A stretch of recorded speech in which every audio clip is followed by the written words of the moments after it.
morning and happy weekend, Movie Mom. Well, happy weekend to you. We're still feeling the ripple effect from Furious 7, so there isn't a lot happening at the movies this week. We just have one nationwide release, and sigh, it's a Nicholas Sparks movie. Oh, yay! I'm the only one that likes this. Oh, that's awesome. All right, who remembers what the three elements are of every Nicholas Sparks movie? All right, let me think. There has to be a young couple in love.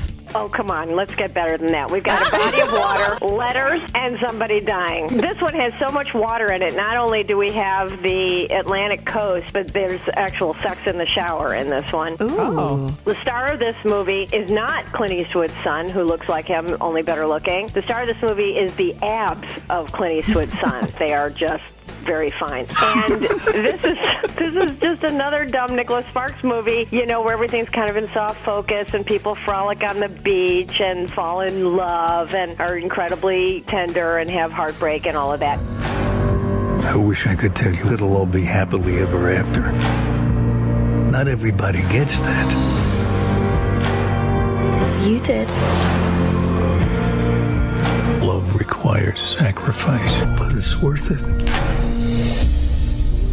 I admit I cried. This is the longest Nicholas Sparks movie. It feels like the longest. It's over 2 hours. And it's called The Longest Ride. That's hysterical. It's called The Longest Ride. So we go back and forth in time between this young couple where he rides the bulls and she wants to go to New York and be a city girl and deal with art. Can they find a way to be together when they have such different passions in life? They meet through rescuing him from a car wreck, Alan Alda, the first Nicholas Sparks character not to be a white Anglo-Saxon Protestant. Instead, he's a caricatured Jew. So we get the flashbacks of his life. Here's the deal. He and his wife were together all the time, and yet he wrote her a box of letters.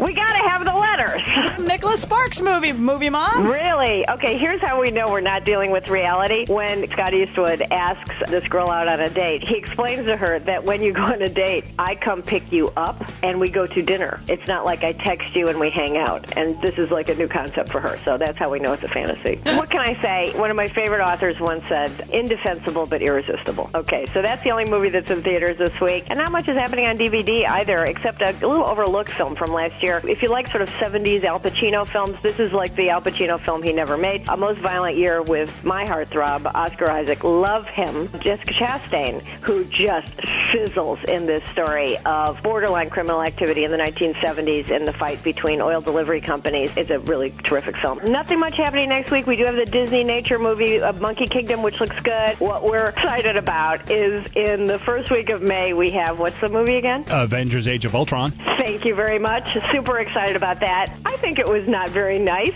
of Marvel to have an April Fool's joke where they sent out a press release saying that the movie had been canceled. Yeah, I believed it for 2 seconds, and I'm like, oh, wait a minute. For a moment, I'm like, what? Oh, yeah, April Fool's. Anyway, also in May, we've got Pitch Perfect 2, which I'm super excited about, too. All right, Movie Mom. You can catch this interview up at WJBQ.com, where we always have a link to MovieMom.com. Have yourself a great weekend, Movie Mom, and we'll catch up with you next week. Bye-bye. Bye. Let's all go to the movies and have ourselves a